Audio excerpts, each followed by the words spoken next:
émission vous est présentée par CIH Bank.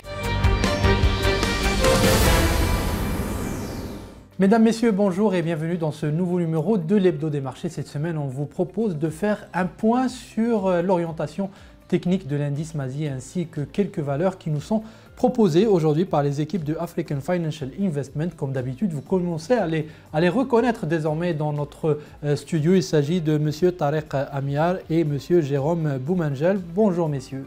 Bonjour Adil. Comment ça va Jérôme? Toujours avec nous à distance, mais j'ai cru comprendre que vous serez au Maroc pour une formation bientôt. On en parlera en deuxième partie d'émission. Tout à fait, bonjour Adil. Oui. Eh bien messieurs, parlons un tout petit peu du contexte de tout cela, mais avant je voudrais juste rappeler pour les gens peut-être qui vous découvrent, qui découvrent vos activités, que vous opérez sur plusieurs lignes de métier. Tarek, vous êtes dans la gestion privée, la gestion sous mandat. Vous faites beaucoup de recherches indépendantes qu'on peut retrouver par ailleurs sur vos différents réseaux sociaux, notamment sur LinkedIn. Absolument. Et puis vous faites de la formation, formation auquel j'ai eu le plaisir d'assister pas mal de fois et que je recommande vivement aux auditeurs, avec beaucoup de contenu assez technique pour découvrir cette discipline passionnante qui est l'analyse technique. Mais avec, et je le rappelle à chaque fois, quelques indicateurs en plus que vous rajoutez dans vos interprétations et qui sont hautement appréciables. On en verra quelques-uns aujourd'hui dans cette émission. Alors parlons du MASI, gros décrochage des cours depuis quelques semaines. Un décrochage que vous attendiez parce que je l'ai vu, vous avez déjà fait des publications dès le mois d'août pour dire que nous arrivions sur des zones un peu de surchauffe et qu'une prise de bénéfices pourrait se mettre en place. Le marché vous donne raison actuellement. Jérôme, j'ai l'impression que la situation commence à se tasser. On est en train de tourner cette vidéo le 16 octobre. Des volumes un peu faibles, une volatilité qui commence un peu à se résorber. Est-ce qu'on peut dire qu'on arrive sur des niveaux un peu, où on retrouve un peu d'équilibre entre acheteurs et vendeurs? Que vous disent vos graphes? Oui, alors tout à fait Adil. Donc l'indice MASI est sorti d'un point de vue technique par le bas donc, de son biseau. Vous vous souvenez, donc il avait accéléré à la hausse en début 2025, fin 2024. Une belle accélération haussière qui s'est transformée en un biseau ascendant, donc qui est une figure chartiste de retournement de tendance. Alors la tendance haussière qui prévaut depuis quand même 2023, elle n'est pas du tout remise en cause, c'est simplement un retracement de cette accélération haussière. On a un objectif vers les 18 000 points, mais effectivement, ça commence, on baisse là avec des volumes qui commencent à diminuer. Donc, il n'y a pas vraiment de pression, il y a moins de pression vendeuse. Voilà. Ça pourrait d'ailleurs peut-être un point d'entrée un petit peu en dessous de 18 000 si l'indice revenait à ce niveau. Ok, peut-être un petit point sur les indicateurs, qu'est-ce qu'ils nous disent actuellement? Le premier graphique, on voit bien, c'est un bougie avec des données hebdomadaires. On voit bien l'accélération haussière dont on est sorti par le bas. On devrait revenir normalement dans ce type de figure chartiste. On devrait revenir dans l'ancienne tendance haussière. Donc une hausse donc, qui l'année prochaine devrait être moins dynamique que celle qu'on a connue depuis le début de l'année. Il faut attendre quand même que la pression vendeuse soit suffisamment résorbée, peut-être pour être certain d'avoir fait un point bas sur le marché. Je ne sais pas si vous vous souvenez, mais on parlait pas mal de valorisation un petit peu excessive sur les actions du MASI, et notamment celle du MASI 20. On avait touché en avril dernier donc un point un peu critique au niveau du price earning ratio prévisionnel. Donc les investisseurs acceptaient de payer 22 fois les prévisions de bénéfices sur les 12 prochains mois. Maintenant, bien entendu, avec la baisse, ce ratio s'est nettement résorbé. On est aux alentours de 19. On est revenu à 19 fois.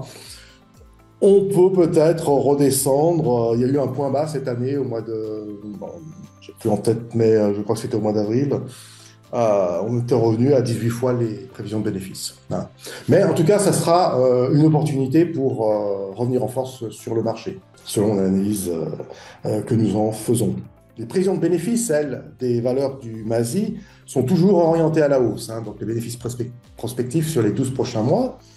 Par contre, on commence à voir, on a commencé à voir il y a quelques mois, une diminution du pourcentage des composantes du MASI dont les prévisions de bénéfices étaient orientées à la hausse. Et là, ce pourcentage-là commençait un petit peu à diminuer, hein, d'un sommet pratiquement à 90-95% des valeurs, hein, du MASI. Et bien maintenant, on est aux alentours de 60%. 60% des valeurs du MASI ont encore des bénéfices prospectifs qui sont orientés à la hausse.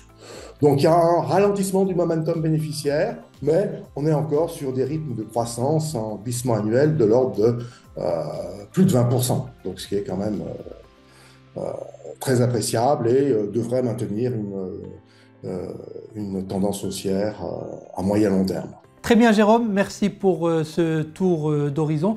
Tarek, vous m'avez promis de faire un focus sur quelques valeurs à titre juste indicatif, hein, pour montrer un peu quelques valeurs. Donc vous nous avez promis une grosse CAPI, une moyenne CAPI.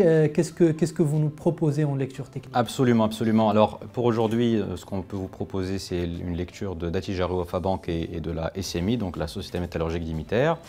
Donc en sa qualité de première capitalisation de la bourse de Casablanca, le graphe d'Attijari Wafa-Bank pourrait être vu comme assez identique à celui du MASI, même s'il faut toujours nuancer, hein. Oui. Donc on voit que la tendance haussière n'est pas remise en question, les cours évoluent toujours au-dessus des principales moyennes mobiles, même s'il est en train de toucher la moyenne mobile 26 ou 20, en fonction de l'utilisation des auditeurs. Par contre, ce qu'il était intéressant d'observer, ce qui a permis entre autres d'anticiper ce qui s'est passé récemment, c'est qu'il y avait déjà une divergence aussi bien au niveau des volumes, c'est-à-dire que les volumes étaient en baisse et le cours continuait à monter, qu'au niveau d'un certain nombre d'oscillateurs, dont le RSI. Hein, la divergence est visible. D'ailleurs, on l'a tracé sur le graphe. On l'a pas à l'écran. Absolument. Le RSI, parlons-en, ce dernier évolue désormais plutôt dans sa zone de neutralité. Bien sûr, il était sur une zone de surachat, ce qui pourrait aussi permettre d'anticiper donc une correction du cours. Et par contre, il ne montre pas encore de survente.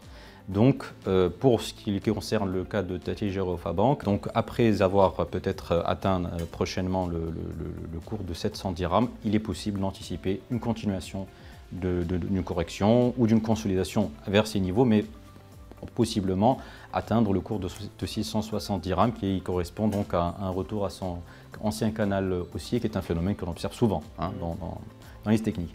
En ce qui concerne la SMI, la SMI c'est un peu différent. Il n'y a pas de canal haussier, c'est une figure de triangle qu'il est possible d'observer. Elle matérialise donc une zone où les investisseurs se posent des questions. Par contre, on peut observer qu'au sein de ce même triangle, les volumes haussiers sont plus importants que les volumes baissiers, ce qui montre que les investisseurs ont confiance dans les perspectives de la société et donc forcément du cours de bourse. Pour ce qui est de la SMI, on peut anticiper une cassure par le haut de ce triangle et on peut fixer comme objectif un premier objectif donc de 3550 dirhams. En revanche, étant donné que les cours sont une partie significative, donc les cours du métal argent sont importants dans le chiffre d'affaires du groupe SMI, donc le chiffre d'affaires consolidé du groupe, il est intéressant d'observer, donc d'analyser aussi le cours de ce métal. Et je donne la parole à Jérôme donc, pour nous faire un petit résumé de ce qui se passe sur le métal argent. Pardon. Tout à fait. En fait, Société métallurgique d'Imiter, c'est une mine d'argent. Elle est détenue à 80% par Managem. Et donc, je vous rappellerai simplement que l'argent métal vient de dépasser son plus haut historique de 2011, hein, qui était à 50 $. On est aux alentours de 53, 54. Et ce n'est pas encore le cas de SMI, dont le plus haut historique se situe à 4650 dirhams, mais ça a été touché en septembre 2011. Ce plus haut. Et là, elle a un certain retard. Donc, moi, je pense que les investisseurs n'ont pas encore vraiment intégré cette hausse phénoménale du cours de l'argent métal et que le titre qui se tient bien, qui a une force relative qui commence à donner des signes de reprise haussière. Donc, c'est un titre qui devrait en tout cas surperformer. Hein.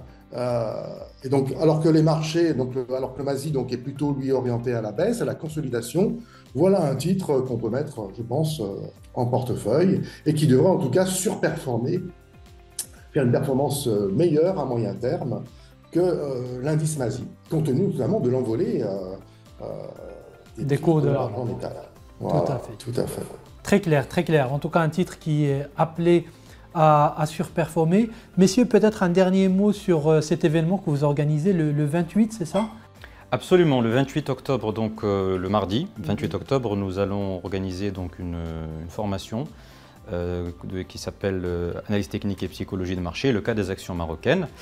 Donc c'est une formation qui d'abord permet de rappeler les principaux concepts d'analyse technique appliqués aux actions marocaines, mais qui permet aussi de voir les indicateurs qui peuvent permettre de ce qu'on appellerait battre l'indice, dont l'indice de force relative.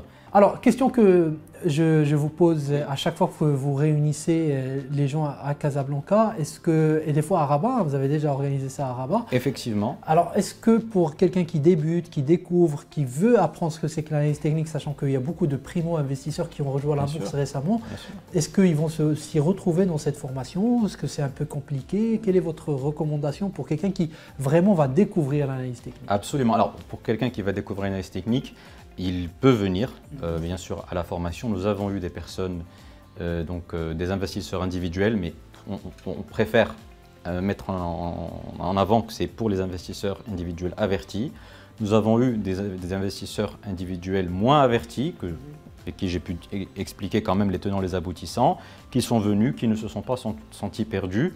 D'ailleurs, nous demeurons en contact avec les personnes qui nous ont fait confiance pour les accompagner dans leur apprentissage et dans leur utilisation des concepts d'analyse technique ou d'analyse fondamentale en ce qui concerne les formations sur l'analyse fondamentale. Comment s'inscrire?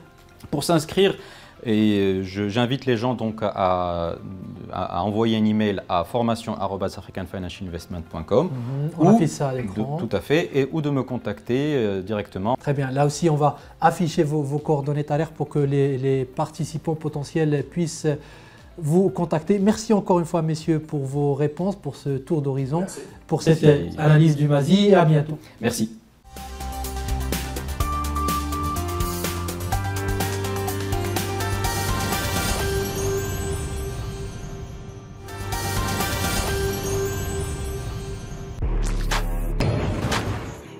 بغيتي تعرفي الجديد اللي عندنا؟ تبعي معايا. سلمى، اش كديري؟ كنقلب على فيلم السفر. امتى؟ من دابا ل2 سيمانات. ايوا مني تسافري لاسبانيا، فرنسا ولا اي بلاصه في العالم حصريا عند سي بنك، خلصي بلا كارت ديالك بلا فخي بلا كوميسيون. تيليشارجيو لابلي سي موبيل وحلوا كونت في الحين. Cette émission vous a été présentée par CIH Bank.